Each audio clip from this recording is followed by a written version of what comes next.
नमस्कार, मैं हूँ प्रोफेसर डॉक्टर ज्योति व्यास और आप देख रहे हैं ध्वनि प्रतिध्वनि। दोस्तों, पिछले एक साल से महाराष्ट्र में जो राजनीतिक उथल पुथल मची हुई है, उसके पहले ही विरोधी पक्ष के रूप में देवेंद्र फडणवीस साहब ने बहुत सारे मामले ऐसे लाए थे विधानसभा में जो बड़े गंभीर थे और भ्रष्टाचार से संबंधित भी थे। अब ये भ्रष्टाचार के मामलों में हमारे यहाँ के कई बड़े नेता, कई बड़े मंत्री सवालों के घेरे में आ गए थे और सवालों के घेरे में आते ही जब उन पर ईडी या और भी अलग अलग संस्थाओं ने अपना शिकंजा कसा तो उन पर लगातार आरोप सिद्ध होते गए। भ्रष्टाचार के कई मामले ईडी ने सामने लाए। जब ये लोगों पर आरोप सिद्ध हुए और उन्हें जेल भेजा जाने लगा, तब उनकी एक्टिंग देखकर एक बार तो अमिताभ बच्चन भी गश खा के गिर सकते हैं। इनके मुंह पर ये भाव थे कि जैसे ये भ्रष्टाचार के आरोप में जेल नहीं जा रहे, बल्कि जैसे शहीद होने जेल जा रहे हैं। कोई मुट्ठियां बांधकर जनता को अभिवादन कर रहा है, कोई अपने गले के दुपट्टे को लहरा लहरा कर जेल जा रहा है, तो कोई हाथ हिला हिला कर जेल जा रहा है। जाने वाले कई बड़े नेता थे और विशेष जाने कि करोड़ों का घोटाला था। पुलिस भर्ती का घोटाला, परीक्षाओं को लेकर घोटाला, उसी प्रकार से बार जो चलते हैं उसको करोड़ों एक महीने में वसूल करने का इनको एक पुलिस वालों को ही जैसे ठेका दे दिया था।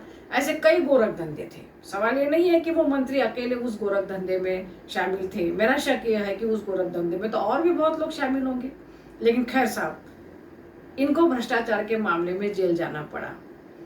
और आश्चर्य यह होता है कि पुलिस आयुक्तालय में कई बार ऐसे प्लान बनते थे कि आज किसकी हत्या करना है, कल किसका मर्डर करना है, परसों किसको वसूली के लिए जाना है, वगैरह वगैरह। कई मामले ऐसे गंभीर हैं जो मैं नया आपको कुछ बता नहीं रही हूँ, लेकिन जैसे आतंकवादी से संबंध, जैसे आतंकवादियों से जमीन खरीदी करना, जैसे मनी लॉन्ड्रिंग, या अगर स्पष्ट ही कहे तो पत्राचार घोटाला ही देख लीजिए कि मराठी माणूस करते करते उन मराठी माणूसों को कम से कम 700-800 परिवार को घर के बाहर निकाल देना, सड़क पर ला लेना और उनको बेघर कर देना, और उससे जो व्यवहार हुआ और जितने कोटि करोड़ों रुपए आए होंगे उसका कोई डकार भी हमें सुनाई नहीं देती। और आज भी वह मराठी मानुस दर दर की ठोकरें खा रहा है। सवाल यह है कि जब ये भ्रष्टाचार के मामले में जेल जा रहे हैं तो मीडिया वाले, पत्रकार, ये सारे के सारे उन पर ऐसे फोकस कर रहे हैं, ऐसे उन पर हाईलाइट दे रहे हैं जैसे इनके सिवा दूसरा कोई विषय ही उनके पास नहीं है। बार बार वही बताना, बार बार उनका हाथ हिलाना, मुट्ठियां बांधना और जाते समय ऐसे जाना कि जैसे देश के लिए कितना बड़ा काम किया है, और वो चेहरा देख के शर्म से सर झुक जाता है। ये भ्रष्टाचार स्वतंत्रता के बाद ही आरंभ हो गया था, थोड़े बहुत प्रमाण में, लेकिन आज के नेताओं में और उन नेताओं में एक फर्क हम देखेंगे कि यदा कदा यदि किसी नेता पर ये आरोप लगा तो उस नेता के आंखों में कम से कम शर्म थी, लेकिन आज के नेताओं पर अगर भ्रष्टाचार का आरोप लगता है तो शर्म और हया तो छोड़िए, लेकिन उन्हें ऐसा लगता है कि जैसे कितना बड़ा काम उन्होंने कर दिया है। इसके साथ मुझे शर्म इस बात की आती है कि उनके अंधे भक्त, उनके अपने चमचे ऐसे चिल्लाते हैं कि अमुक अमुक जी आगे बढ़ो, हम तुम्हारे साथ है, तमुक तमुक जी आगे बढ़ो, हम तुम्हारे साथ है। अरे भाई, ये चिल्ला चिल्ला कर आप क्या जताना चाहते हो? क्या आप उस भ्रष्टाचारी के साथ हो?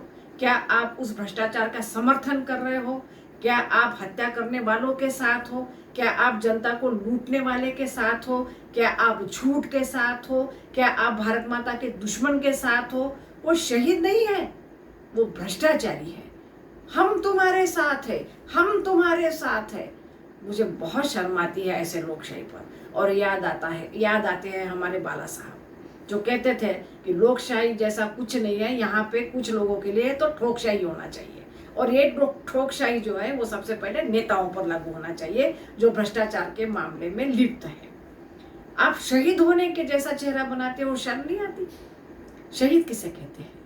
शहीद वह है जो भारत माता के लिए हंसते हंसते मिट्टी में मिल जाता है, जिसका 3 साल का बच्चा आंगन में खेल रहा है, उसे पता ही नहीं कि उसके पिता ने अपने छाती पर गोली खाई है। शहीद वो है जिसकी बूढ़े माँ बाप आंखों में प्रतीक्षा लिए खड़े हैं। शहीद वो है जिसके नाम से टीका लगा के लाल चुनरी ओढ़कर कोई नई नवेली दुल्हन घर में आई है। शहीद वो है जिसने वादा किया था कि बहन की डोली उठाने के लिए वह जरूर आएगा। शहीद वो है जिसकी राह उसके यार दोस्त देख रहे हैं कि भाई गांव आएगा तो पीपल के छांव नीचे बैठेंगे, गप्पे हाकेंगे, लेकिन वह सब मोह माया से मुक्त होकर एक उद्देश्य चलता है कि मेरी भारत माता पर कोई संकट ना आए। शहीद वह है जो कहता है कि रंग दे बसंती चोला। इन अंधे भक्तों को कौन समझाए? भाई आंखें खोलो, आप किसके साथ हैं, किसके चमचे बने बैठे हैं? जब जब जनता ने ये ऐसा नारा दिया है तब तब इन भ्रष्टाचारियों की शक्ति बढ़ी है, ये मैं आपको कहना चाहती हूँ। जिस दिन सामान्य जनता ये समझ जाएगी कि राजनीति करने वाले ये राजनेता जनता के प्रतिनिधित्व है, वे जनता के नौकर है, सर्वे सर्वा नहीं है। लेकिन भीड़ इकट्ठी करना, अब वो भीड़ इकट्ठी कैसे होती है ये आप सबको मालूम है। इसके किस्से में और आपको आगे सुनाऊंगी। आज इतना ही कहती हूँ कि जो भ्रष्टाचार में लिप्त है उनको पूजना बंद कीजिए, कम से कम उनके लिए नारे देना बंद कीजिए। अपने काम पर जाइए, अपने बीवी बच्चों को देखिए, परिवार को संभालिए। अमुक अमुक जी आगे बढ़ो, हम तुम्हारे साथ हैं, कुछ तो सोचिए। इतना ही कहती हूँ, रुकती हूँ। नमस्कार। अगर पसंद आया तो लाइक कीजिए, शेयर कीजिए और मेरे चैनल को सब्सक्राइब कीजिए। धन्यवाद।